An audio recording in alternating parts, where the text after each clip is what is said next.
Hi loves, thank you guys for joining me today.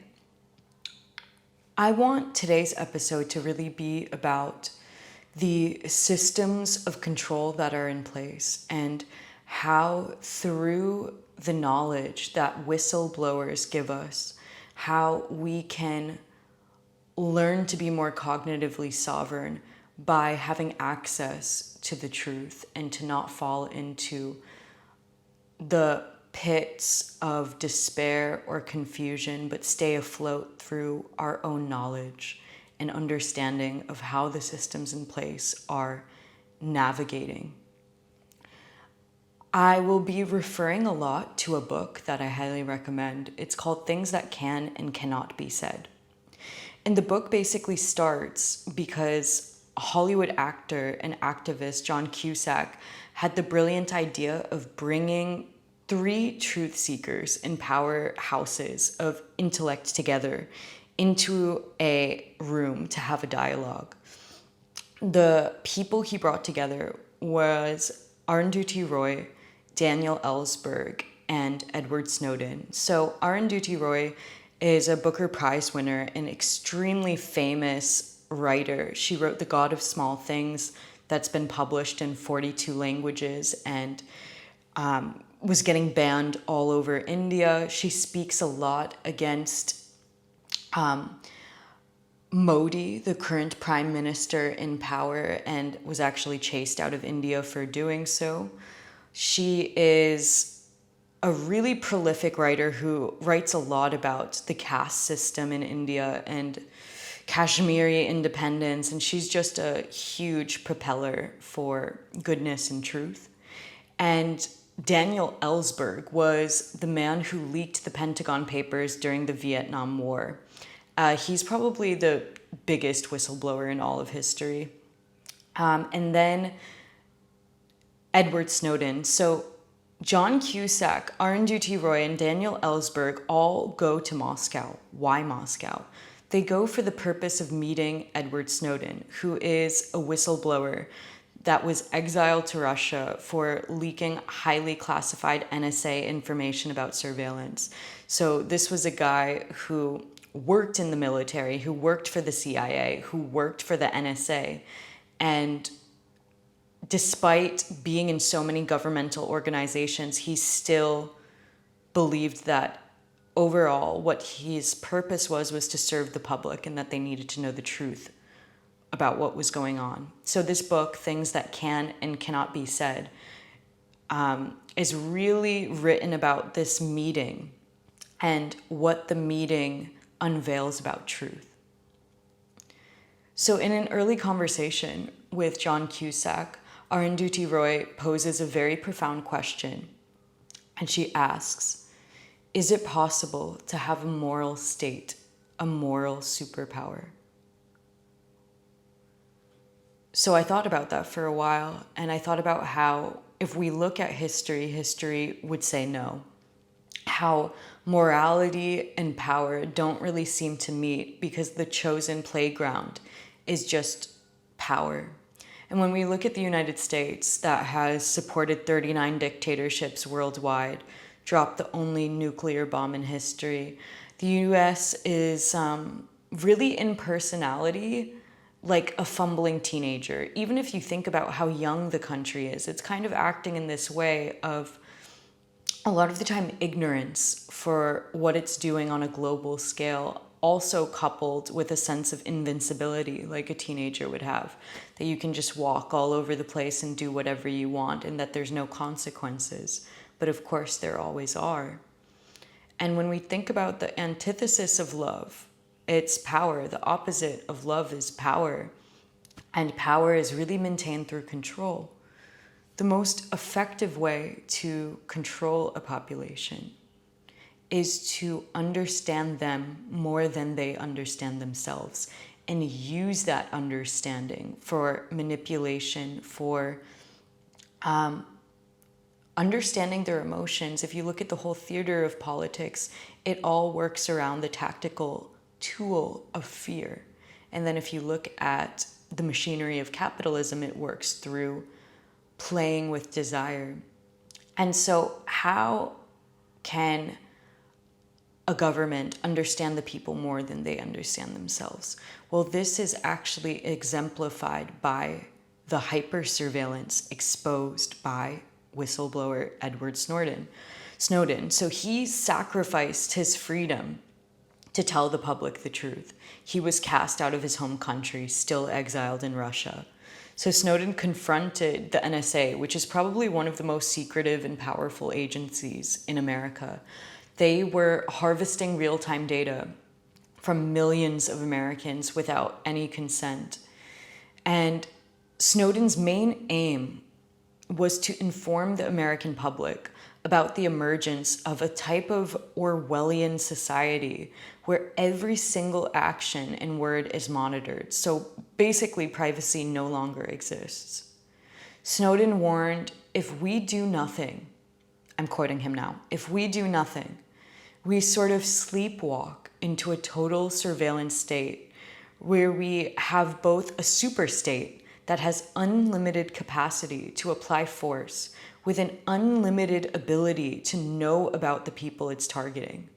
And that's a very dangerous combination. That's a dark future.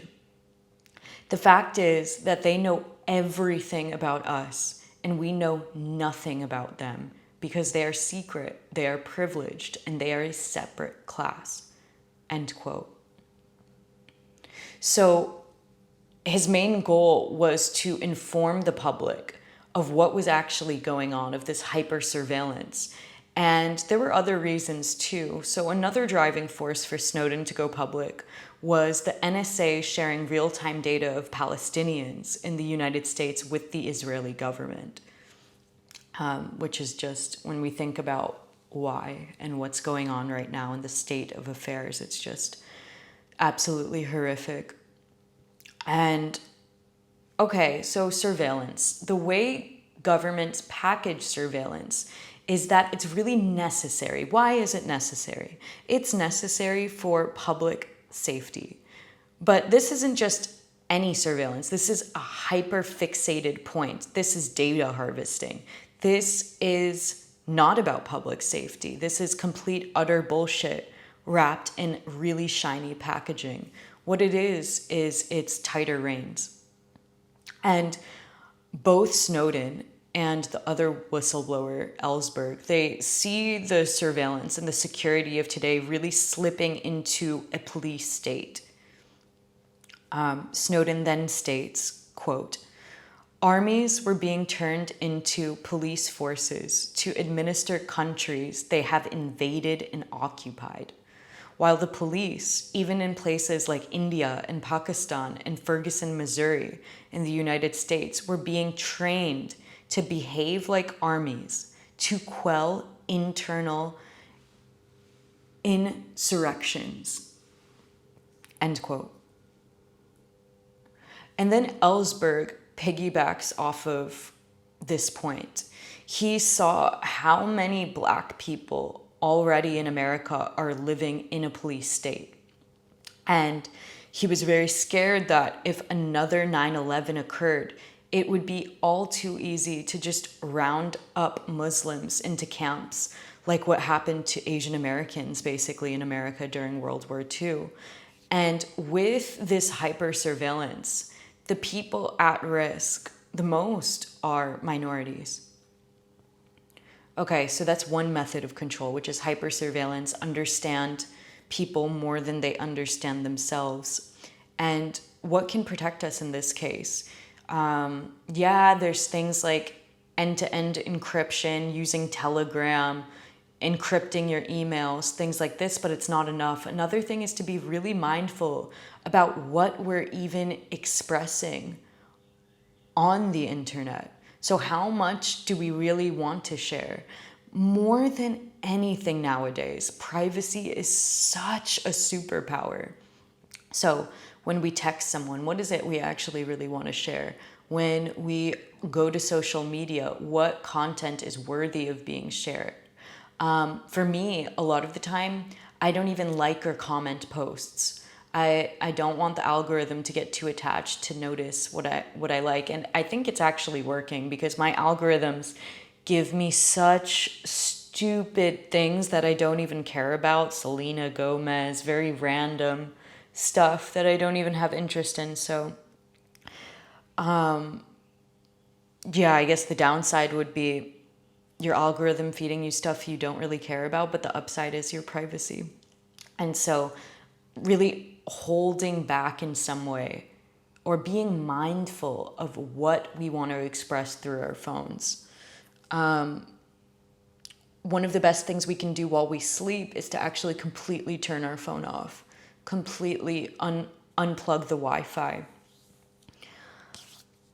Okay, so that's one method of control. Another significant method of control is what we see specifically in the US is this engagement in perpetual war. So this gives the USA an enemy so they can foster a permanent war economy. And this doesn't mean the US is going to war all the time, right? This can be proxy wars. This can be what we're seeing right now with Ukraine and Russia, completely a proxy war as well. Okay, why? Why are they keeping other countries in this loop and putting their fingers in it? Well, the United States boasts the world's largest military complex, responsible for 42% of global arms sales during 2019 to 2023, according to the SIPRI arms transfer database. So what this means is that war is highly profitable. If you are one of the largest sellers of global arms in the world, that is highly beneficial to keep other countries in this, to put your fingers into everything.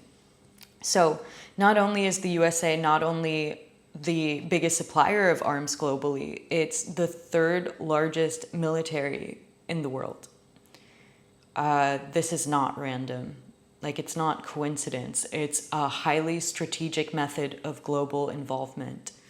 So the SIPRI military expenditure database, they track global military spending trends. And according to their studies, the United States had the highest military expenditure in the world in 2021. It was estimated at $778 billion. This is the spending, this is the budget, this is the focus in a country with no universal health care and no affordable higher education. Okay, so then what is the purpose of perpetuating this permanent war economy just for profit when there's so much blood on the hands? So as Arundhati Roy puts it, quote, "It's to maintain delicate pleasures and exquisite comforts that can only be enjoyed by the select few through continuous hegemonic warfare, lifestyle wars," end quote. So basically, those with wealth and privilege will attempt to preserve their unsustainable lifestyle, even if it opposes global equity, even if it means more blood on their country's hands. And this really goes into the fact that the American psyche has been so polluted with the need for more, with the need for bigger, for faster, for stronger, for newer. It's just more, more, more, more.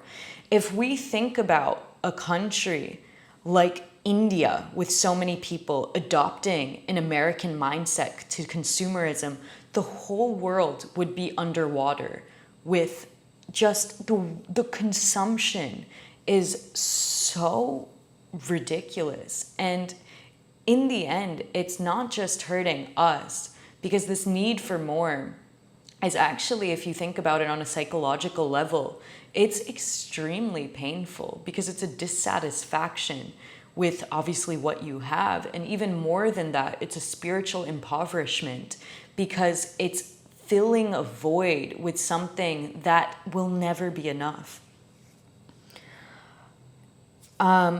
Okay, so Daniel Ellsberg was, I'm tying this all together now. I know this is a large conversation, but it's going to make sense.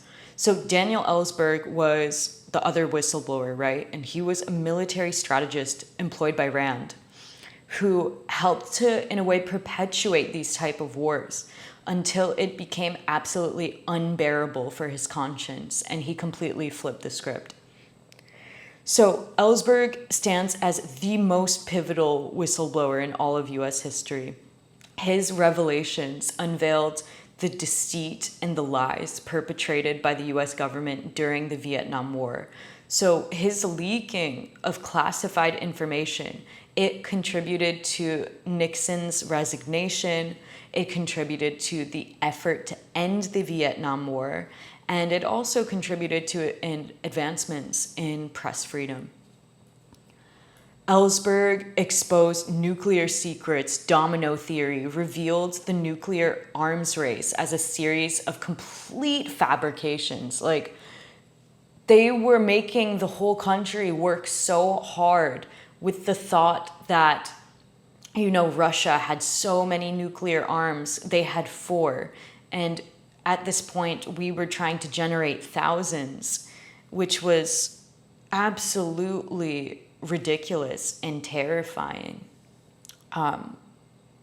Yeah, it was scary. It's scary stuff, actually. Just thinking about the fact that so many countries have nuclear missiles right now. It's just, wow, we are at the whims of so many sociopaths in power. So Daniel Ellsberg, exposed a lot, right? And in this, he faced over a century in prison for violating the Espionage Act. So he risked life imprisonment to tell the horrifying truth about what was going on in the Vietnam War, what was going on. With the nuclear arms race, many things. So he leaked 47 volumes and 7,000 pages of classified information known as the Pentagon Papers, detailing all of America's appalling actions during the war that was very much concealed from the general public. So the United States was expanding its bombing campaigns. It was deploying a kind of covert militarization into sovereign nations like Laos, Cambodia, while Nixon, all the while, was assuring the public of troop withdrawals, doing the very opposite. The war that was burgeoning in secrecy and all these napalm skies was traveling up northern Vietnam while the public was completely lied to about disengaging from the war. And there's this book that's called Kill Anything That Moves by Nick Terse, and he really chronicles the atrocities committed by the US Army in Vietnam, and the directive was kill anything that moves, like children, like women, like animals in villages. And with these directives, by the war's end, 3 million Vietnamese lives were lost. So the United States really operates through these lies as a covert empire, and they rely on concealed documents to shield themselves from public scrutiny. So the release of the Pentagon Papers laid bare really the falsity of so many of the US's claims, the government's claims, revealing the military directives to bomb dams, to provoke famines, to target innocent civilians. And not only that, but these papers proved that America would very much lose the war.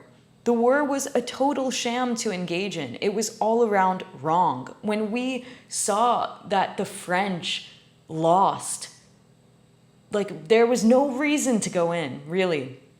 And basically, Ellsberg was the first to be prosecuted for telling the truth, but he would not be the last. I mean, Edward Snowden, Julian Assange. Julian Assange was still sitting in a room, just unable to leave, surrounded by, so many people watching him, inspecting him, not having access to his family. Just, it's been 4 years now? Maybe more since the WikiLeaks, and still, and hundreds of others would follow. And so when whistleblowers step forward to tell us what's going on, do we perceive them as traitors or as patriots? I mean, to Henry Kissinger, for example, he dubbed Ellsberg as the most dangerous man in America. And he was a national threat to them, to people like that who are trying to maintain power. But what is it that we are in allegiance with? Like, does our allegiance lie with each other? Does it rely with the machinery that keeps this whole show running? And when the truth is punishable by law, and when lies, complete lies, are celebrated and upheld, we then know we are in a really great deal of trouble, because the swamp just grows thicker and we are just up to our knees in muck and filth of deceit. So Arundhati Roy really encourages people through her fictitious books that are at the same time really political, and she has political essays as well, and nonfiction essays. But overall, she's a storyteller. And what she encourages us as people who have sovereignty, who have power, who have cognition and a mind of our own, she really says that what we need most is to widen our imagination, to widen our capacity to dream, and that dreaming in itself is a radical and revolutionary act, because it allows us to create a future that's not here. Because the truth of the matter is, what we're seeing, what we've seen in our history, it's continuing, and we need a new way of relating to our countries, to our loved ones, and to life itself. I don't think there's anything wrong with patriotism. I love America. America is a beautiful country built on freedom of expression. It's why the entertainment industry is so large. There's individuality, there's this juiciness, there's this wanting to express. Americans are some of the most open people I've met in the world. They're some of the most caring and kind and just mentally profound and beautiful. But if we slip into wanting to be patriotic through neglecting what the government is doing, that is not patriotism.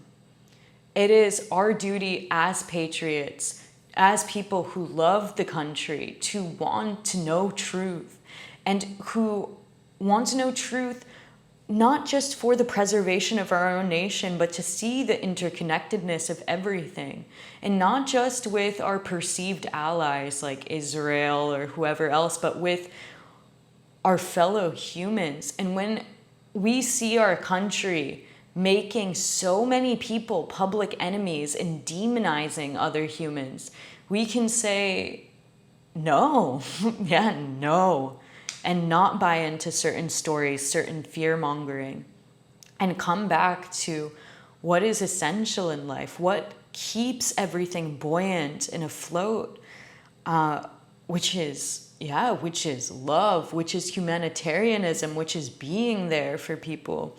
And what we need most is to really reprioritize, re-examine, to recreate a world in which truth is a value upheld, and not something that will get you exiled from the country, not something where you feel like you're going to be killed. So, yeah, this is a lot of information to digest. I think a great way to go about it is to really educate ourselves further, to listen to central speakers who are giving us a lot of knowledge. So there's many interviews with Edward Snowden that I would highly recommend if anyone wants to learn more about surveillance and what we can do to protect ourselves from it.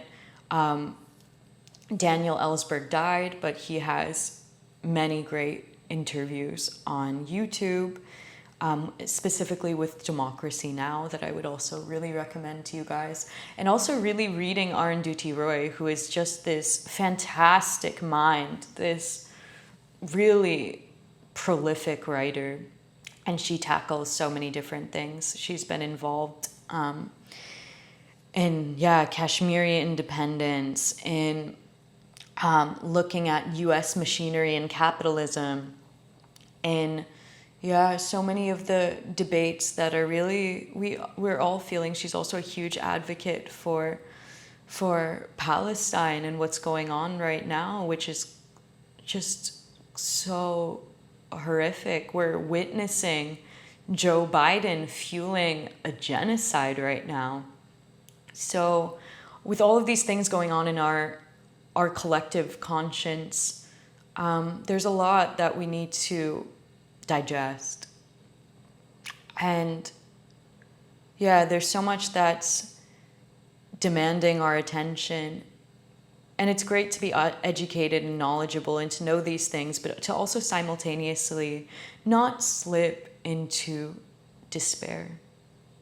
But to see that right now, these are like growing pains so that when we come into this new world, we are met with something fresh and new and egalitarian.